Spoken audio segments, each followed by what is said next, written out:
দর্শক, বাংলাদেশ একটা রাজনৈতিক একটা ক্রান্তিকাল অতিক্রম করছে বলা চলে। 5ই আগস্ট, মানে 2024-এর 5ই আগস্ট হাসিনা পালিয়ে যাওয়ার পরে যে অন্তর্বর্তীকালীন সরকার দায়িত্ব নিয়েছে ডক্টর ইউনূসের নেতৃত্বাধীন, সংস্কার, বিচার, নানা বিষয়ে তাদের মূল এজেন্ডা থাকলেও গত এক বছরে মানে অগ্রগতি সন্তোষজনক নয় বলা চলে। ফেব্রুয়ারিতে একটি নির্বাচনের ঘোষণা আছে, ফেব্রুয়ারিতে জাতীয় নির্বাচনের কথা আছে, কিন্তু এরই মধ্যে 7 দল যুগপৎ আন্দোলনে যাচ্ছে। জুলাই সনদ, তারপরে জাতীয় সংসদে পিআর পদ্ধতি সহ বেশ কয়েকটা দাবিতে। তো এই সবকিছু মিলিয়ে কি গণভোট না জাতীয় নির্বাচন, এমন একটা বিষয় কিন্তু ক্রমশ জটিল আকার ধারণ করছে। তো এই বিষয়টি নিয়ে আজকে আমার সঙ্গে কথা বলবেন বাংলাদেশ আহ, আহ, বাংলাদেশের এবি পার্টির চেয়ারম্যান জনাব মঞ্জু ভাই। আসসালামু আলাইকুম। মুজিবুর রহমান মঞ্জু, আপনাকে স্বাগত জানাচ্ছি আজকের আলোচনায়। কেমন আছেন ভাই? মঞ্জু ভাই, আলহামদুলিল্লাহ, আল্লাহ ভালো রাখছে। তো আমি প্রথমে মঞ্জু ভাই, আপনার একটা সংবাদ আমি দেখছিলাম আজকে, যে আপনি বলছিলেন সাংবাদিকদের সঙ্গে আলোচনায় যে বাস্তবায়ন প্রক্রিয়া নিয়ে ঐক্যমত্য না হলে গণভোট ছাড়া উপায় নেই এবি পার্টি। এবং এই যে বাস্তবায়ন নিয়ে যে জটিলতা তৈরি হয়েছে জাতীয় ঐক্যমত্য কমিশনের বৈঠকে বা আপনাদের রাজনৈতিক দলগুলোর মধ্যে, তো এই বিষয়টা নিয়ে একটু আপনার কাছে জানতে চাই। পাশাপাশি আমরা দেখলাম যে যুগপৎ আন্দোলনে কিন্তু 7 দলের সাথে আপনাদের নামও ছিল, 8ম দল এবি পার্টিও ছিল। আবার আজকে দেখছি যে সেখানে আপনাদের নাম নাই, 8 দলের জায়গায় 7 দল হয়েছে। তো একটু আমি জানতে চাই যে জাতীয় ঐক্যমত্য কমিশন, আপনাদের গণভোট, জাতীয় নির্বাচন, কোন দিকে যাচ্ছে দেশ আসলে? ধন্যবাদ। আজকে আপনি যে নিউজটা শেয়ার করেছেন সেটা হচ্ছে যে আমাদের আমি যখন ব্রিফিং করছিলাম ঐক্যমত্য কমিশনের মঞ্জু ভাই, সর্বশেষ। মঞ্জু ভাই, আপনি কি হেডফোনে, ইয়ারফোনে কথা বলছেন? জি জি জি। ইয়ারফোনটা বন্ধ খুলে ফেলেন। করবো? ইয়ারফোনটা খুলে ফেলেন, ইয়ারফোনে আপনার সাউন্ডের সমস্যা হচ্ছে। ডিরেক্ট আচ্ছা, চলে তাহলে আমি আমার এখানে ফ্যানটা অফ করতে হবে কারণ জি সাউন্ড জি একটু জি জি। দর্শক, আমরা একটা রাজনৈতিক জটিলতার দিকে যাচ্ছি, কারণ এখন পর্যন্ত ঐক্যমত্য কমিশনের দফায় দফায় আহ, আহ, সময় বাড়ানো হচ্ছে। তারা নানা রকমের কথা বলছেন, পাণ্ডিত্য দেখছি। তো সবকিছু মিলিয়ে আমরা আসলে জানতে চাই ভেতরে রাজনীতিবিদদের সাথে। আজকে আমরা মঞ্জু ভাইয়ের মাধ্যমে রাজনীতিবিদদের সাথে কথা বলা শুরু করলাম। জি মঞ্জু ভাই, আপনার কাছ থেকে শুনি। জি, প্রথম হচ্ছে যে আজকে আমাদের যে আলোচনাটা সূত্রপাতটা ছিল, আজকের একটা মেইন ফোকাসটা ছিল যে জুলাই যে আহ, আপনার সনদটা আমরা একমত হয়েছি, সেই জুলাই সনদটা বাস্তবায়ন প্রক্রিয়াটা কি হবে। আপনি জানেন যে বিএনপি সহ কয়েকটা দলের অবস্থান ছিল যে নির্বাচনের মাধ্যমে যে সংসদ হবে, সেই সংসদই এটার বাস্তবায়নের দায়িত্ব নেবে বা সেই সংসদে এটা বাস্তবায়ন করা হবে, এটা ছিল তাদের পজিশন। জি এবং আমাদের ঐকমত্য কমিশনও প্রথমে এই ধরনের একটা প্রস্তাব করেছিলেন, কিন্তু একটা বড় রাজনৈতিক অংশ, যেখানে আমরাও এটাকে এটার সাথে একমত, আমরা বলেছি যে না, জুলাই সনদটা এখন থেকেই বাস্তবায়ন করতে হবে এবং ইলেকশনটা জুলাই সনদের এই ফ্রেমওয়ার্কের ভিত্তিতেই হতে হবে। কারণ দেখেন, জুলাই সনদে আমরা যে জিনিসগুলো যোগ করেছি, সেখানে দ্বিকক্ষ বিশিষ্ট পার্লামেন্টের কথা আছে, সেখানে নারীদের আসন সংক্রান্ত কথা আছে, সেখানে 70 অনুচ্ছেদের কথা আছে, সেখানে রাষ্ট্রপতি নির্বাচনের পদ্ধতি কি হবে সেটা আছে। তো এটা যদি আপনি নেক্সট পার্লামেন্ট করতে হয়, তাহলে তো দেখা যাবে জুলাই সনদ বাস্তবায়ন হবে এর পরের পরের পার্লামেন্টে। অর্থাৎ এর মাধ্যমে নতুন যে রাজনৈতিক বন্দোবস্ত সেটা কিন্তু আমরা পাবো না। সেই জায়গা থেকে আমরা বলেছি যে জুলাই সনদটা এখনই বাস্তবায়ন নিতে হবে এবং এটাকে বাস্তবায়নে নিয়ে এটার অধীনে ইলেকশনটা হইতে হবে, নতুন যাতে পার্লামেন্ট সহ সবকিছু যাতে একটা নতুন বন্দোবস্তের আলোকে পরিচালিত হয়, বা আমরা আমরা যে সংস্কার করতে চাই যে সংস্কারের ভিত্তিতে হয়। এখন প্রশ্ন হচ্ছে যে এই যে আমরা সংস্কারের কাজগুলো হাতে নিয়েছি, 84টা পয়েন্টে সংস্কারের প্রস্তাব এসেছে, সেখানের মধ্যে আবার দুই ভাগ আছে। কিছু হচ্ছে সাংবিধানিক সংস্কারের প্রশ্ন আছে, আর কিছু আছে প্রশাসনিক সহ অন্যান্য বিষয়। তো প্রশাসনিক সহ অন্যান্য বিষয় সংস্কারের ব্যাপারে কারো আপত্তি নাই, যে ঠিক আছে, এগুলো একটা অধ্যাদেশ দিয়ে বা সরকার নিজেই এটা জারি করতে পারেন। কিন্তু সাংবিধানিক সংস্কার যেগুলো যেগুলো যেন সংবিধান সংশোধন, পরিবর্তন, পরিমার্জনের প্রয়োজন, সেটা কিভাবে হবে পার্লামেন্ট ছাড়া? সেটার পদ্ধতিটা কি?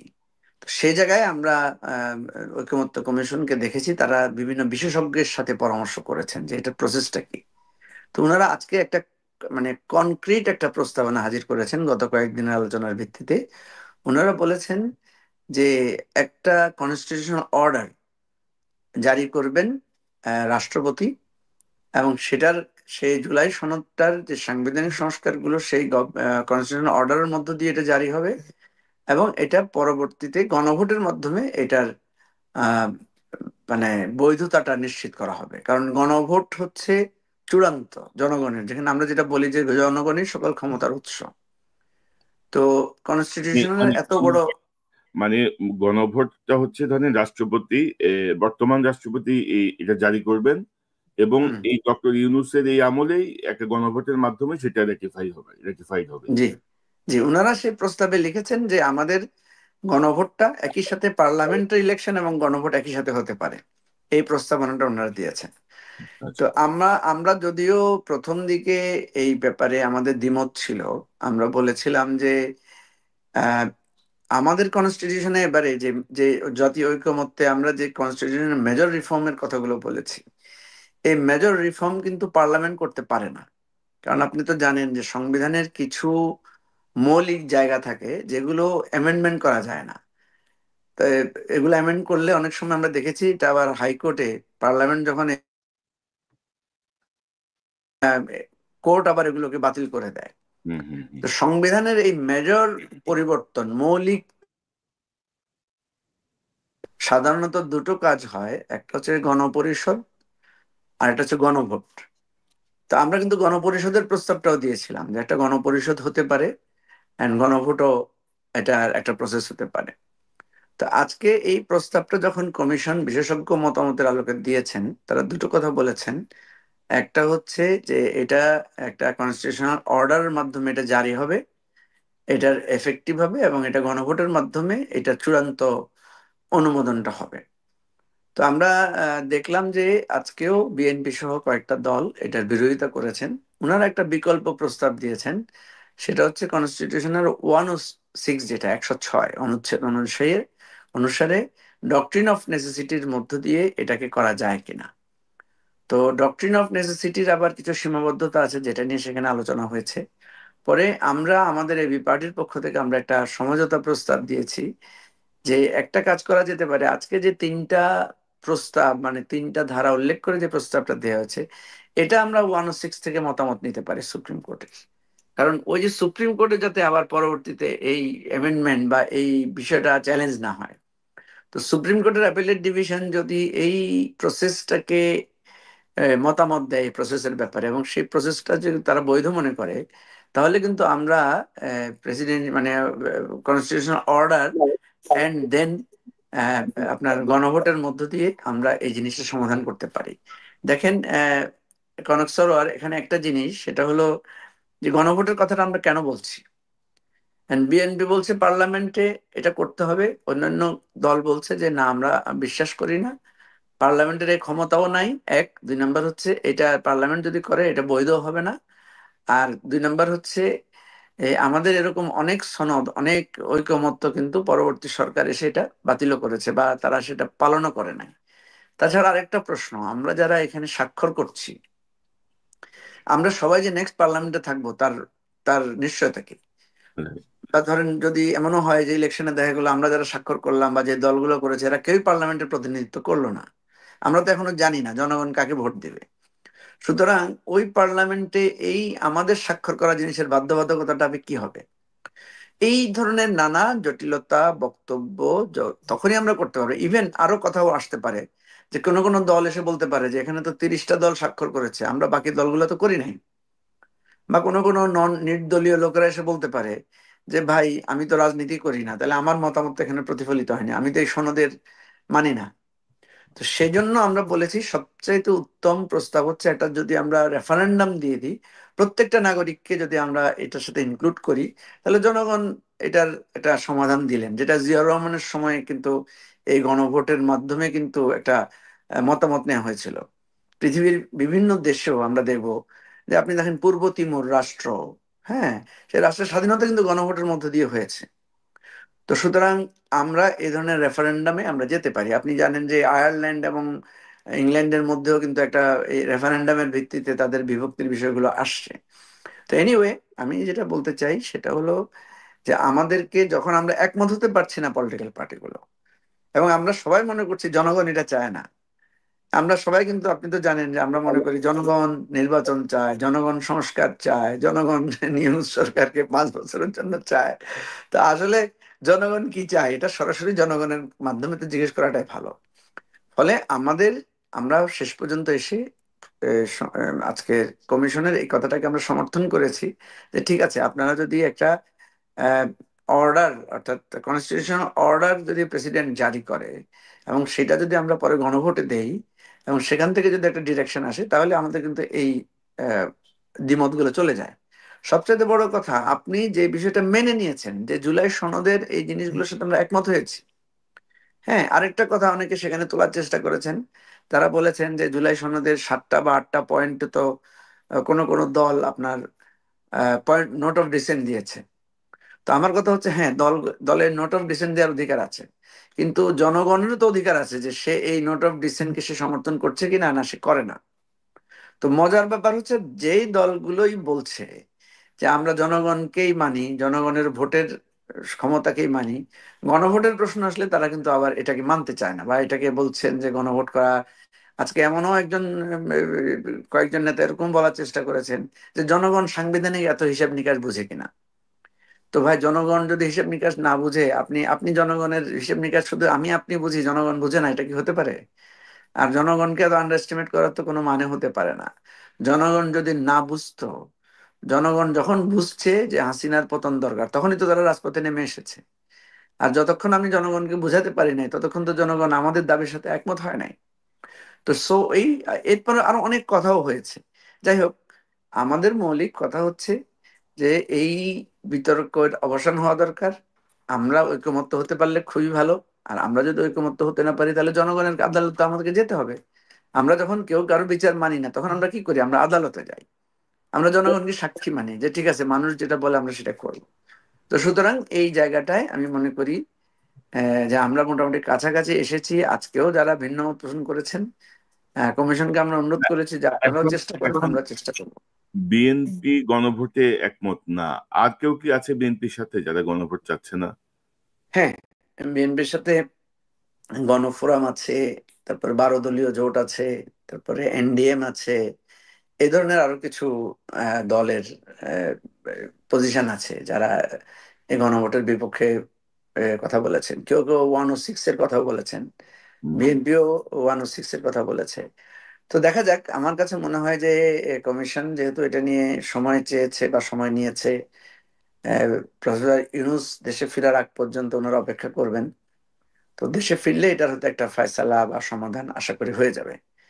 আমার কথা হচ্ছে, যে জিনিসটাই আমরা একমত হয়েছি সেটার বাস্তবায়ন প্রক্রিয়া নিয়ে বিতর্কটা কেন তোলা হচ্ছে, এবং বিতর্কটা তোলা হচ্ছে সাংবিধানিক। তো বিতর্ক তো আমরা সবকিছু নিয়ে তুলতেই পারি। আজকে আমরা যেটার ব্যাপারে একমত হচ্ছি, কালকে আমরা একমত নাও তো থাকতে পারি, সেটা থেকে তো লোকেরা সরে যেতে পারে। তো সুতরাং আজকে আমরা জনগণের যদি রায় নিয়ে একটা জিনিস সেটেল করতে পারি, তাহলে এটাকে কিন্তু কোনো দল আর সরাতে পারবে না। তখন সরাতে হলে আবার গণভোট নিতে হবে। তা আমরা এই সংস্কারটাকে সাস্টেইনেবল করার জন্য, শক্তিশালী করার জন্য, আমাদের অসুবিধা কি? আমারটা জনগণ যদি না মানে, মানবে না, বাদ দিয়ে দিবে। জনগণ যদি মনে করে বিএনপি যে নোট অফ ডিসেন্ট দিয়েছে সেটাই সঠিক, তাহলে সে এটাকে সাপোর্ট করবে না। এই জায়গাটাই আমাদের স্ট্রং আর্গুমেন্ট হচ্ছে যে যেহেতু রাষ্ট্রের এটা গুরুত্বপূর্ণ জায়গা, সাংবিধানিক সংস্কার, সাংবিধানিক আমূল পরিবর্তনের ক্ষমতা যেহেতু পার্লামেন্টের এককভাবে নাই, এটার ক্ষমতা রাষ্ট্রের, জনগণের। এবং আমরা যখন সংবিধান রচনা করি, তখন দেখবেন ঘোষণাপত্রে, সংবিধানের আমরা প্রথমেই বলি যে উই দ্য পিপল, আমরা জনগণ।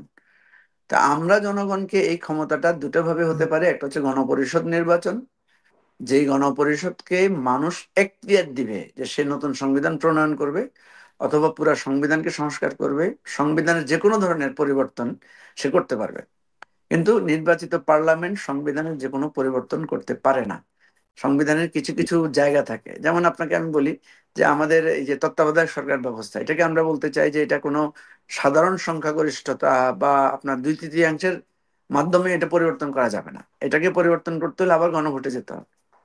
তো এই ডায়ালগ গুলো, আলোচনা গুলো আমি যেটা মনে করি যে জনগণ শুনছে, দেখছে, এবং আমি যদি জনগণের কাছে ক্ষমতাটা হস্তান্তর করতে চাই, এবং আমি যদি গণতন্ত্রের কথা বলি, আমি যদি বলি যে জনগণই সার্বভৌম, তাহলে জনগণের কাছে মতামত চাইতে আমাদের অসুবিধা কোথায়?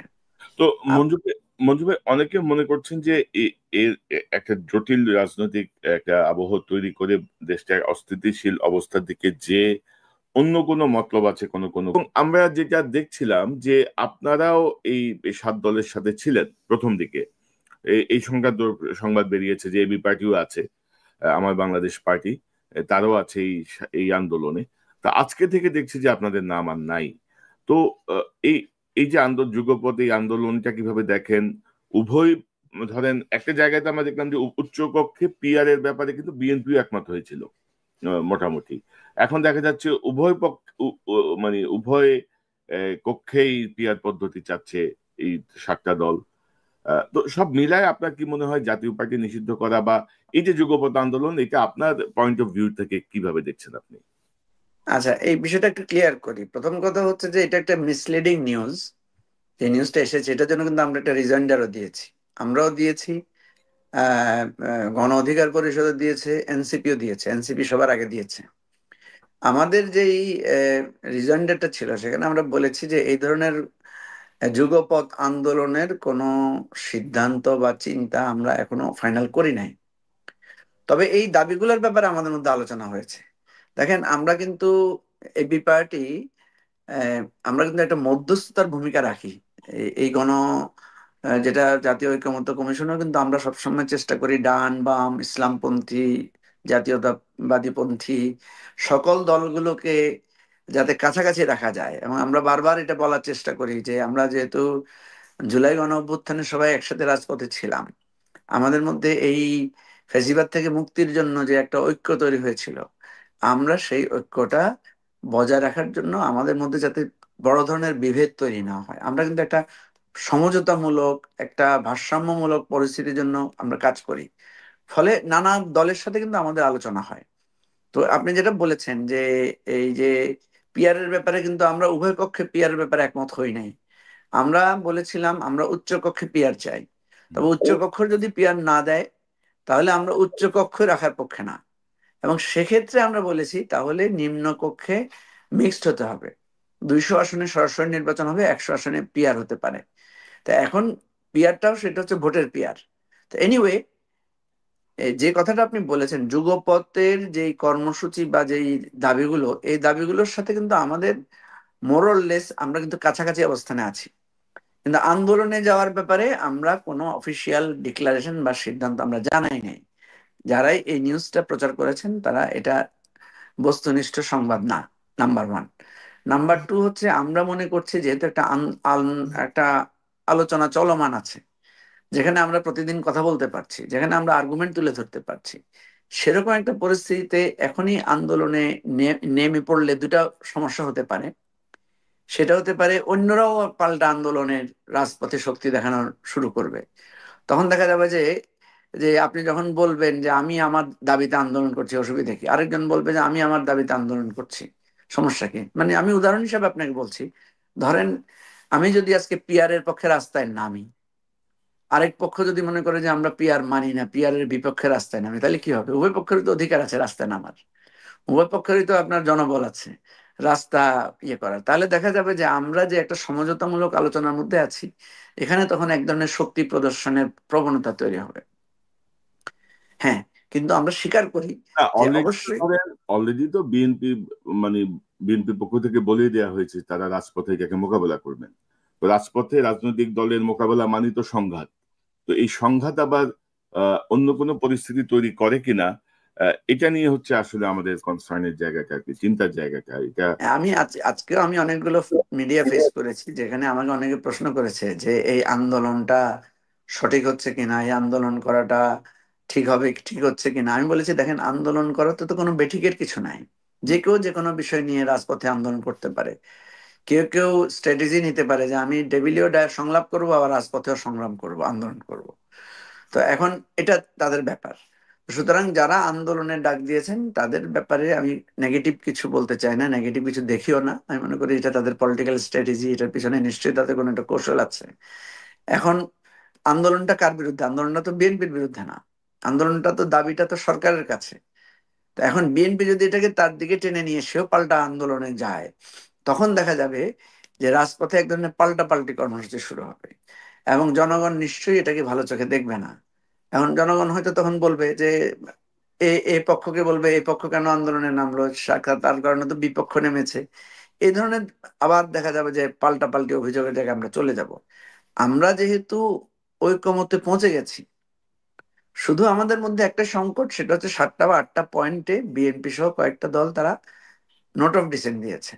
তো নোট অফ ডিসেন্টের ব্যাপার নিয়ে আমরা পলিটিক্যালি মানুষের কাছে বলতে পারি, এই নোট অফ ডিসেন্টের প্রত্যাহারের জন্য আমরা আবেদন করতে পারি, নিবেদন করতে পারি, যুক্তি তর্ক তুলে ধরতে পারি, বিএনপি কে বলতে পারি যে আপনারা এই নোট অফ ডিসেন্ট থেকে এ, প্রত্যাহার করেন। ইভেন আমরা সব দল মিলেও একসাথে একটা স্টেটমেন্টও যেতে পারি।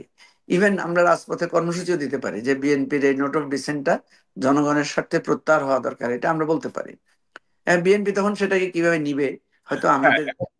এখন জনাব মুজিবুর রহমান মঞ্জু, আমি যতটুকু জানি বা যতটুকু আমার পর্যবেক্ষণ বা তথ্য, এই জুলাই আন্দোলনের নেপথ্যের আপনার একটা ভালো ভূমিকা ছিল, আপনার পার্টির অনেকেরই ভালো ভূমিকা ছিল, এবং অনেকে মনে করেন যে বাংলাদেশ নামক রাষ্ট্রের যে ডিপ স্টেট, সেই ডিপ স্টেটের সঙ্গে আপনি যুক্ত, অনেক ডিসিশন মেকিং বা অনেক কিছু পরিচালনায় আপনাদের একটা ভূমিকা আছে। তো জুলাইয়ের এই ঐক্যটা কেন আমরা ধরে রাখতে পারলাম না? এবং ধরেন এই যে যে বিচার বা ফ্যাসিস্ট মুক্ত করা, আপনারা এখন নির্বাচনের কথা বলেন না গণভোটের কথা বলেন, ফ্যাসিস্টদের দোষরা তো সব জায়গায় বসা। আমরা সেনাবাহিনীকে ক্লিন করতে পারলাম না ফ্যাসিস্টদের হাত থেকে, আমরা প্রশাসনকে ক্লিন করতে পারলাম না ফ্যাসিস্টদের হাত থেকে, আমরা বরঞ্চ ওই লাইনেই হাঁটছি। তো ডক্টর ইউনূসকে যে প্রত্যাশা নিয়ে জনগণ বসালো, বা ওনার ভাষায় ছাত্ররা আমাকে নিয়োগ দিয়েছে যারা আন্দোলন করেছে, ওনার এই যে ফেলিয়ার, এটা আপনি কিভাবে দেখেন? এটা ফেলিয়ারই বলবো, এখন আর এটা মাঝামাঝি হ্যাঁ বলার। দেখেন, ডক্টর ইউনূসের এটা একটা বড় ফেলিয়ার, এটা আমরা প্রথম থেকেই বলে এসেছি।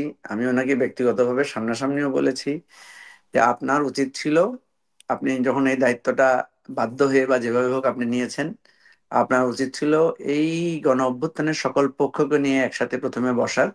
হুম। বসার পরে একটা ডায়লগ হতে পারতো যে উনি কি কি করতে চান, উনি কি কি এখতিয়ার চান। ইভেন আমি মনে করি উনি একটা টেনিউরের ব্যাপারে উনি একটা মতামত চাইতে পারতেন, বা উনি ওনার নিজের ডিজায়ারটা প্রপোজ করতে পারতেন যে দেখেন আমি এই করতে চাই, এবং এটা একটা আমাদের মধ্যে একটা সমঝোতামূলক আলোচনা হতে পারতো। এটা আমি মনে করি সত্যিকার অর্থে এটা গ্যাপ। এটা হতে পারে ওনার ব্যর্থতা, হতে পারে ওনার সীমাবদ্ধতা। ইন্টেনশনালি উনি এটা করেছেন কিনা সেটা তো আমরা আর বলতে পারবো না, আর করার কথা না ইন্টেনশনালি, কারণ ওনার তো কোনো ব্যাড ইন্টেনশন থাকার কথা না। নাম্বার টু হচ্ছে যে দেখেন, একটা গণ অভ্যুত্থানের মাধ্যমে আমাদের চাওয়া পাওয়া তো অনেক বিশাল, আমরা অনেক কিছু অর্জন করতে চাই।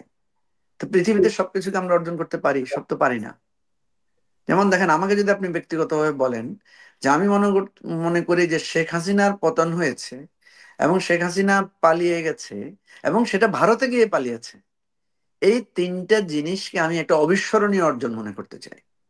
কারণ আমরা সারা জীবন মানুষকে বোঝানোর চেষ্টা করেছি যে শেখ হাসিনা হচ্ছে ভারতের একটা পুতুল সরকার, এবং এটা ছিল আমাদের একটা এক ধরনের দাবি, বা আমাদের এক ধরনের বলতে পারেন যে ক্লেম। কিন্তু এটা প্রুভ হয়ে গেছে, ভারতের যে সে পুতুল সরকার ছিল, এবং ভারত সরকার যে নীতিমালা লঙ্ঘন করে আমাদের রাষ্ট্রকে বন্ধু হিসাবে না নিয়ে শেখ হাসিনাকে বন্ধু হিসাবে নিয়েছেন একমাত্র, এটা আমরা আগে বলতাম। কিন্তু এটা শেখ হাসিনার সেখানে অবৈধভাবে অবস্থান, পলায়ন, সবকিছু মিলে এটা প্রুভ হয়ে গেছে। এই গণ অভ্যুত্থানের এই অর্জনটাকে আমি অনেক বড় করে দেখি। আমার ব্যক্তিগত অভিমত হচ্ছে আর কিছু যদি এই গণ অভ্যুত্থান থেকে নাও পাই, আমার অন্তত মনে কোনো খেদ নাই, যে আমি মনে করি যে একটা বড় কিছু পেয়ে গেছি। এখন কিন্তু প্রশ্ন হচ্ছে, কিন্তু আওয়ামী লীগ তো মানে যেভাবে ধরেন এখনো অস্থিতিশীলতা তৈরি করতে চাচ্ছে, বা যেভাবে ভর করে আছে সব জায়গায়, এই এই এই এই অর্জন যে কোনো সময় ব্যাহত হতে পারে। ডক্টর কনক, আমি একমত আপনার সাথে, আমি একমত। আমাদের ইতিহাস তো বলে যে আমরা স্বাধীনতা অর্জন করে স্বাধীনতাকে সংহত করতে পারি নাই, আমরা বিজয় অর্জন করেছি, বিজয়কে সুসংহত করতে পারি নাই। আমরা 90 এরশাদ সরকারকে হটিয়ে আবার এরশাদের সাথেই তো আমরা জোট করেছি বিভিন্ন দল, এবং এটা থেকে তো আমরা কেউ মুক্ত না। তো সুতরাং স্বৈরাচার বিরোধী আন্দোলনের আমাদের যে রূপরেখা ছিল, আমরা যে তত্ত্বাবধায়ক সরকার পদ্ধতিটা চালু করেছিলাম, এটার সুফল তো 2-3 টার্মের পরেই আমরা আবার হারিয়ে ফেলেছি। হুম। সুতরাং আমি আপনাকে বলবো যে আমাদের মুক্তিযুদ্ধ তো আমাদের একেবারে অবিস্মরণীয় অর্জন। এত প্রাণের বিনিময়ে আমরা যেখানে একটা রাষ্ট্র, একটা পতাকা, একটা স্বাধীন ভূখণ্ড পেয়েছি, তা আমরা কি সব অর্জন করতে পেরেছি? আমরা তো পারি নাই। যেই শেখ মুজিবুর রহমানের উপরে আমরা সবকিছু নির্ভর করেছি, উনিই তো আমাদের গণতন্ত্র ধ্বংস করেছেন। উনিই তো আমাদেরকে মানে সংবাদপত্রের স্বাধীনতা সহ সবকিছু বিনষ্ট করেছেন। উনিই তো আপনার মানে গুপ্ত হত্যা চালু করেছেন, করেন নাই? করেছেন তো। তো ফলে কি হয়েছে, আমাদের বাংলাদেশের এই যে ব্লাডের লেগেসি, এই যে এই যে একটা মানে অপরাজনীতির সূচনা, সেখান থেকে তো আমরা আর বের হতে পারি নাই। জিয়াউর রহমান একটা আশাবাদ জাগ্রত করেছিলেন, 90-এর মধ্যে দিয়ে আমরা আবার একটা গণতন্ত্রের যাত্রা করেছিলাম, কিন্তু সেটাকে আবার থামিয়ে দেওয়া হয়েছে এবং আওয়ামী লীগই সেটা নষ্ট করেছে। এখন প্রশ্ন হচ্ছে, আপনি যেটা বলেছেন, আমাদের প্রত্যাশা অনেক বড়। এই যে প্রশাসনে ফেসিবাদ আছে, এই যে বিভিন্ন জায়গায় ফেসিবাদের দোসররা আছে, গণহত্যাকারীরা আছে, গুমের নায়করা আছে, এটা তো আমাদের দ্বিতীয় পর্যায়ের স্ট্রাগল। দেখেন, আমাদের গণ অভ্যুত্থানটা একটা মানে আমি অনেকে বলেন এটা একটা প্ল্যান কিনা, অনেকে বলেন যে এটা একটা মেটিকুলাস ডিজাইন কিনা। আমরা যারা রাজপথে ছিলাম, সক্রিয় ছিলাম, ভেতরে বাইরে ছিলাম, হ্যাঁ, আমি আপনার একটা কথার প্রতিবাদ করি। আপনি যেটা বলেছেন যে অনেকে আমাদেরকে বলে ডিপ স্টেটের সাথে এটা আছে, আসলে এগুলো সবই অপপ্রচার। কেউ কেউ হয়তো মনে করেন যে আমাদের অনেক কিছু ক্ষমতা আছে, আমি মনে করি আমাদের তেমন কোনো ক্ষমতা নেই। একটা ক্ষমতাই আছে আমাদের, আমাদের সকল দলের সাথে একটা সুসম্পর্ক আছে, আমাদের সম্পর্কে কোনো বদনাম নাই, বা আমাদেরকে কেউ স্বার্থবাজ বলছে না, বা এখন পর্যন্ত আমাদেরকে নানাভাবে কোনোভাবে হেয় করার জন্য কোনো কিছু পাচ্ছে না। ফলে আমাদেরকে এতদিন নানা মানে ব্লেম করে এসেছে। তা এখন আমাদেরকে বলছে আমরা হঠাৎ করে ডিপ স্টেট, আমরা এইটা সেটা, যাক, এটা রাজনীতি করলে অনেক কথা শুনতে হয়, আমরা এটাকে খুব কিছু মনে করছি না। আপনার যে প্রসঙ্গটা আপনি বলেছেন, যে অনেক কিছু আমরা অর্জন করতে পারিনি, অর্জন একদিনে সবকিছু হয় না। এবং আপনারা যে আজকে বিভিন্নভাবে ভয়েস রেজ করছেন, আমরাও বিভিন্নভাবে ভয়েস রেজ করছি, আমরা যে স্ট্রাগল করছি, এবং এটা কিন্তু মানে একটা চলমান একটা সংগ্রামের নাম। এবং সেই সংগ্রাম আমাদেরকে চালিয়ে যেতে হবে। আমাদের জুলাইয়ের যে সুযোগটা সৃষ্টি হয়েছে, ডক্টর ইউনূস যেটা সবসময় বলেন যে এই সুযোগটা যাতে আমরা হাতছাড়া না করি, তা আমাদের এই সুযোগটা কাজে লাগাতে হবে।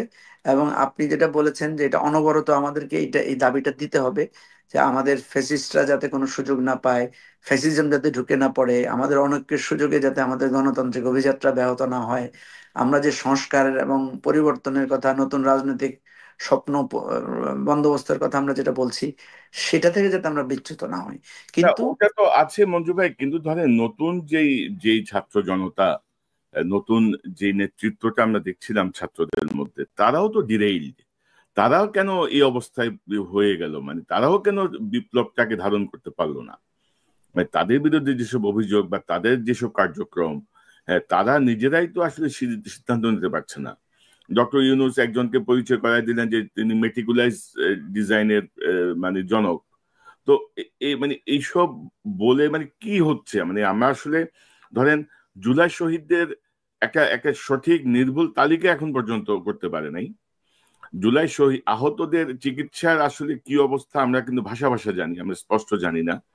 যে ছেলেগুলো চোখ হারিয়েছে, পঙ্গু হয়েছে, তাদের মানসিক স্বাস্থ্যের কি অবস্থা, তাদের পুনর্বাসনের কি অবস্থা, আমি কিছু জানি না কিন্তু। তো এই হ্যাঁ, অবস্থা যদি হয়, আপনি কি মনে করেন যে ভবিষ্যতে আহ বাংলাদেশের ছাত্র জনতা বিপ্লব করবে গণতন্ত্রের জন্য? না, আমি আরেকটা বিপ্লবের স্বপ্ন দেখি, দেখি না যে তা না, আমি এত হতাশ না। আমি দেখি এই জন্য, যেই নতুন প্রজন্ম রাজপথে নেমে এসেছিল, যারা বিভিন্ন গ্রাফিতিও মানে লিখেছে বিভিন্ন জায়গায়, তারা কিন্তু এখন নাই কোথাও। আপনি দেখবেন না যে তারা কিন্তু রাজপথেও নাই, তারা কিন্তু এনসিপি তেও জয়েন করে নাই বড় একটা অংশ, তারা কিন্তু বিএনপি জামাত বিভিন্নভাবে বিভক্ত হয় নাই। তারা কিন্তু, তাদেরকে আমরা এক সময় মানে ঠাট্টা করে বা যে কোনো উপহাস করে বলতাম যে এরা হচ্ছে ফেসবুক জেনারেশন, বা এরা ওই যে জুম জেনারেশন, যেটাকে জেনজি বলা হচ্ছে। এরা কিন্তু রাষ্ট্রের ইস্যুতে কনসার্ন ছিল না। আমরা যে ইলেকশনে ভোট দিতে পারি নাই, আমাদের যে গুম হয়ে গেছি, খুন হয়ে গেছি, এগুলো নিয়ে কিন্তু তারা কখনো সোচ্চার হয় নাই। কিন্তু যখনই তারা সোচ্চার হয়েছে, তখন কিন্তু তারা একটা চেঞ্জ ঘটিয়ে দিয়েছে। হুম এবং আপনি দেখবেন তাদের আচরণ, তাদের ভোকাবুলারি, তাদের স্ট্র্যাটেজি আমাদের সাথে সম্পূর্ণ ভিন্ন। তাদের টার্মগুলো ভিন্ন। তারা বলেছে ঢাকা ব্লকেড, ঠিক আছে, তারা বলেছে কমপ্লিট শাটডাউন, তারা বলেছে রেমিটেন্স শাটডাউন। তাদের ভাষাগুলো দেখেন একটু অন্যরকম, তাদের স্লোগানগুলো ভিন্ন। বুকের ভেতর ভীষণ ঝড়, বুক পেতেছি গুলি কর। হ্যাঁ, তারপরে ওই যে ওদের ওদের এগুলো তো একটা টার্ম আকারে দাঁড়িয়ে গেছে, যে একটা পরে তো আরেকটা যায় না, সেও দাঁড়ায় থাকে। তো এই জেনারেশন তাইলে ওরা কি করবে? ওরা কিন্তু অবজার্ভ করছে। এই যে আমরা যারা সংস্কারের কথা বলছি না, আমরা যারা, আপনি যেটা বলছেন ডিরিল্ড হয়ে যাচ্ছে, ওরা কিন্তু ফলো করছে। হুম হুম। এবং আপনি তো এই যে আমি বলতে কি ডিরেক্ট বলছি না, আমি বলছি যারা নেতৃত্বে ছিল তারা নেতৃত্বের যে উদ্দেশ্য নিয়ে তারা না মাঠে নেমেছিল সেখান থেকে তারা সরে এসেছে, তারা অনেকে ডিরেইলড পথে বা হয়ে গেছে আর কি, আমি সেটা বলবো যারা নেতৃত্বে আছে এখন তাদের না, কথা। এটা ডক্টর কনক, আপনি কিন্তু একজন শুধু মিডিয়া ব্যক্তিত্ব না, আপনি কিন্তু গবেষকও, যেহেতু আপনি পিএইচডি করেছেন, আপনি অনেকদিন ধরে এটা নিয়ে কাজ করেন। পৃথিবীর ইতিহাসে বেশিরভাগ গণ অভ্যুত্থানই কিন্তু ব্যর্থ হয়েছে, এটা আপনাকে মনে রাখতে হবে। বেশিরভাগ বিপ্লব কিন্তু বেহাত হয়েছে, এটা আপনাকে মনে রাখতে হবে। আমাদের এই গণ অভ্যুত্থানের নেচারটা, এটাকে আপনি কোনো কিছুর সাথে মিলাতে পারবেন না। দেখেন, 90-এর গণ অভ্যুত্থান কিন্তু একটা রাজনৈতিক নেতৃত্বের অধীনে হয়েছে। এবারের গণ অভ্যুত্থান কিন্তু রাজনৈতিক নেতৃত্বের অধীনে হয় নাই। এবারের গণ অভ্যুত্থানে কোনো আমাদের সামনে কোনো আইকনিক ফিগার ছিল না, ঠিক আছে। আপনি যদি রুশ বিপ্লবের কথা বলেন, আপনি দেখবেন সেখানে একটা আইকনিক থিওরিটিক্যাল একটা বয়ান ছিল। এবারের গণ অভ্যুত্থানটা, এটা এটা এমন ভাবে রোল করেছে, এটা এখানে যেমনি আমাদের 15 বছরের সংগ্রামের স্মৃতি আছে, এখানে আমাদের মুক্তিযুদ্ধের লড়াইয়ের অনুপ্রেরণা আছে, এখানে ব্রিটিশ বিরোধী সংগ্রামের অনুপ্রেরণাকেও আপনি পাবেন। এখানে আপনি সেকুলারদের অংশগ্রহণ পাবেন, এখানে আলেম ওলামা হুজুরদের অংশগ্রহণ পাবেন, এখানে এই যে নানা মানে ক্লাসের অংশগ্রহণ পাবেন। আপনি যদি কোনো ক্রেডিট দিতে হয় নেগেটিভলি, এই গণ অভ্যুত্থানের প্রধান ক্রেডিট দিতে হবে কিন্তু হাসিনাকে। যেমনি ভাবে মুক্তিযুদ্ধের ক্রেডিট আপনাকে দিতে হবে পাকিস্তানি শাসকদের ভুল সিদ্ধান্তকে, ঠিক আছে। কারণ পাকিস্তানি শাসকদের একের পর এক ভুল সিদ্ধান্তের কারণে কিন্তু মুক্তিযুদ্ধ অনিবার্য হয়েছিল। আর শেখ হাসিনার একের পর এক উস্কানিমূলক, প্রহসনমূলক এবং গণতন্ত্র ধ্বংসকারী, মানে আমি আর কি বলবো, ভাষা খুঁজে পাই না, তার লুটপাট সীমাহীন, মানে কোনো কিছুতে আপনি দেখবেন সব দিক থেকে সে নিজেকে নিজে ঘেরাও করে ফেলেছে। তো সুতরাং তার অনিবার্য পরিণতি যেটা যেটা ক্লাসিক্যাল, আপনি আমাকে অনেকে অনেক জায়গার সাথে তুলনা করে। আজকেও একটা টক শোতে আমাকে একজনে বললো যে নেপালে এটা হইতাম, ভাই নেপালে কি আপনার এমপিরা পালিয়ে গেছে? নেপালে কি আপনার মসজিদের ইমাম পালিয়ে গেছে? নেপালে কি আমাদের সিটি কর্পোরেশনের টয়লেটের পাহারাদাররা পালিয়ে গেছে? এত মেসিভ পলায়ন পৃথিবীর কোথায় হয়েছে? ওইটা হাসিনার এই পলায়নটা আসলে বাংলাদেশের অনেক রাজনৈতিক দল হাসিনা পালাই গেছে এটা বুঝতে 7 দিন সময় লাগছে, পালাইছে। আমি আপনাকে বলি ডক্টর কনক, জি। আমি যখন আমার কাছে খবর হুম, পৌঁছালো, যেখানে তো জেলখানায় খুব উল্লাস চলছে, হুম, আমি যে কোনো কারণে হোক একটা আইসোলেটেড জায়গায় ছিলাম। তো আমি একজনকে অনেক কষ্টে দূর থেকে ডেকে জিজ্ঞেস করলাম যে ভাই কি হয়েছে, সবাই এত উল্লাস করছে কেন? তো একজন আমার এসে বলে যে শেখ হাসিনা পালায় গেছে। তা আমি বললাম যে ধর, মনে হয় ডক্টর পিনাকির কোনো একটা পোস্ট টোস্ট দেখছে, যে এটা দেখেই সে অস্থির হয়ে গেছে পালানো, মানে মানে মানে আমার বিশ্বাসই হচ্ছে না যে মানে পালাইতে পারে। কারণ আমাদেরকে তো আপনারা বা আরো অনেকেই বলেছেন যে একদিন এদেরকে পালাই যেতে হবে। তো আমরাও তখন বলেছি যে এই শেখ হাসিনার পলায়ন ছাড়া উপায় নাই। কিন্তু মানে আমরা বলেছি ঠিক আছে, কিন্তু আমাদের কাছে মনে হয়েছে যে এটা কখনো বাস্তবে হবে কিনা। তো যখন আমি কনফার্ম হয়েছি যে শেখ হাসিনা আসলেই পালাই গেছে, সত্য কথা, বিশ্বাস করেন আমি সাথে সাথে সেজদায় পড়েছিলাম। তো এটা শুধু আমার ঘটনা না, আপনি হয়তো লক্ষ লক্ষ লোককে দেখবেন যে তারা বিশ্বাসই করে নাই যে শেখ হাসিনা আসলে পালাই যেতে পারে। আমার অনেক বড় বড় নেতার সঙ্গে ওই সময় কথা হয়েছে, অনেকেই আসলে মানে বিশ্বাস করতেও সময় লাগছে আর কি, যে আবার ফিরে আসে কিনা কি হয়তো। মঞ্জু ভাই, আরেকটা গুরুত্বপূর্ণ বিষয় আমি একটু যেতে চাই, সেটি হচ্ছে আপনি দেখছেন যে সাম্প্রতিক সময় জাকসুতে শিবিরের একটা বিজয়, জামাত ইসলামীর যে সহযোগী সংগঠন বাংলাদেশ ইসলামী ছাত্র শিবিরের বিজয়। তো এটা একটা নিউ পলিটিক্যাল পোলারাইজেশন বলছেন অনেকে। জামাতের এই বিষয়টা আপনি কিভাবে দেখেন? সামনের নির্বাচনের প্রভাব কতটুকু পড়তে পারে? আমাদের পশ্চিমা দুনিয়া এটাকে কিভাবে দেখছে? সব মিলিয়ে আপনার পর্যবেক্ষণটা কি একটু যদি সংক্ষেপে বলেন। না, শিবিরের নেতৃত্বে যেই আপনার জোটটা হয়েছে, সেই জোটের যে বিজয়, এটা আমি মনে করি যে এটা একটা অস্বাভাবিক, অসাধারণ, অভূতপূর্ব একটা বিজয়। কারণ এইটুকু গেজ অনেকে করেন নাই। যদিও এর আগে অনেকগুলো ওই মানে জরিপের ফলাফল বেরিয়েছে, সবগুলো জরিপের ফলাফলেই ছিল যে যে শিবিরের বিশেষ করে সাদিক কায়েম, তারপরে আপনার তাদের যেই জিএস সহ অন্যান্যদের যে ইয়াটা ছিল, যে তাদের একটা বিজয়ের একটা স্পেকুলেশন আগে থেকে হয়েছিল। তো এই ভিক্টরিটা আমি মনে করি যে স্পেকুলেশনকেও ছাড়িয়ে গিয়েছে। এখন কথা হচ্ছে যে এই যে আমি যেটা বললাম না, যে আমরা শেখ হাসিনা যেভাবে পালিয়ে গেছে, যেটা মানুষের কাছে অবিশ্বাস্য মনে হয়েছে, আমি মনে করি আজকে আমাকে একজন সাংবাদিক বলেছেন, আমার কথাটা খুব ভালো লেগেছে। উনি বলেছেন জামাত হয়তো কোনো না কোনো দিন ক্ষমতায় আসার স্বপ্ন দেখতো, কিন্তু শিবির ডাকসুতে জিতবে, জাকসুতে জিতবে, এইটা মনে হয় না যে তারা ভুলেও কখনো কল্পনা করেছে। তাহলে এই যে একটা ফেনোমেনা আমরা দেখলাম, যে ছাত্ররা একটা ট্রেন্ডের মানে ধারণাকে বদলে দিয়ে তারা একটা ইলেকশনের রেজাল্ট দিয়েছে। এখানে দুটো জিনিস। একটা হচ্ছে যে এই এর এর মূল রহস্যটা কি? এর অনেকগুলো রহস্য আমার কাছে মনে হয়। একটা রহস্য হচ্ছে শিবির কিন্তু তার ট্রেডিশনাল প্রসেসে ইলেকশনটা ফেস করে নাই। সে কিন্তু এক ধরনের একটা রিফর্ম প্রসেসের মধ্য দিয়ে ইলেকশনে সে হাজির হয়েছে। সে কিন্তু ইভেন তার শিবির নামেও আসে নাই, সে কিন্তু একটা জোট তৈরি করেছে। এবং আপনি দেখবেন তার জোটে এমন কিছু লোককে সে নিয়েছে, অ্যাকোমোডেট করেছে, যেটাকে কিন্তু একটা ইনক্লুসিভ ফর্মে সে করেছে। তার পার্টিটা, দলটা ইনক্লুসিভ ফর্মে না থাকলেও, যেমন আমি আপনাকে বলি যে শিবিরের যেই কাঠামো, সেই কাঠামোতে বলা হয়েছে যে শিবিরের একজন সদস্যকে হতে হলে তাকে ইসলামের ফরজ ওয়াজিব সমূহ মেনে চলতে হবে, সে কবিরা গুনাহ সমূহ থেকে তাকে দূরে থাকতে হবে। এটা ম্যান্ডেটরি একজন সদস্যের জন্য। কিন্তু শিবির যে প্যানেলটা দিয়েছে, সেখানে আপনি দেখবেন অনেক তার সদস্যও না। এবং এই এই এই যে অব্লিগেটরি মানে চারিত্রিক গুণ যেটা বর্ণনা করা হয়েছে, আপনি যদি এখন দেখেন এই এই তারা যেভাবে ইলেকশনটাকে হ্যান্ডেল করেছে, এটা তাদের দলীয় চারিত্রিক গুণাবলীকে কিন্তু এক্সিট করে গিয়েছে তারা। কারণ ছাত্র শিবিরের একটা মৌলিক জায়গা হচ্ছে তারা ইসলামিক শরিয়া মেনে চলার একটা ওরিয়েন্টেশন তাদের নেতাদেরকে দেওয়া হয়, তাদের কর্মীদেরকে দেওয়া হয়। কিন্তু এখানে দেখা গেছে তারা একটা উদার নীতি গ্রহণ করেছে। তো ধরেন তারা সর্বমিত্র চাকমাকে সেখানে প্রার্থী দিয়েছে, তারা একটা নারীকে প্রার্থী দিয়েছে যে হয়তো হিজাব পরে না বা শালীনভাবে চলে, হতে পারে, সে তাকে দিয়েছে। এখন এটা কিন্তু যদি শিবিরের ফ্রেমওয়ার্কে প্রশ্ন তোলেন, তাহলে এইটা কিন্তু শিবির দিতে পারে না, কিন্তু শিবির সেটা দিয়েছে। তো দিয়ে সে কিন্তু একটা বিজয় অর্জন করেছে, সে কিন্তু একটা ইনক্লুসিভ ফর্মে গিয়েছে।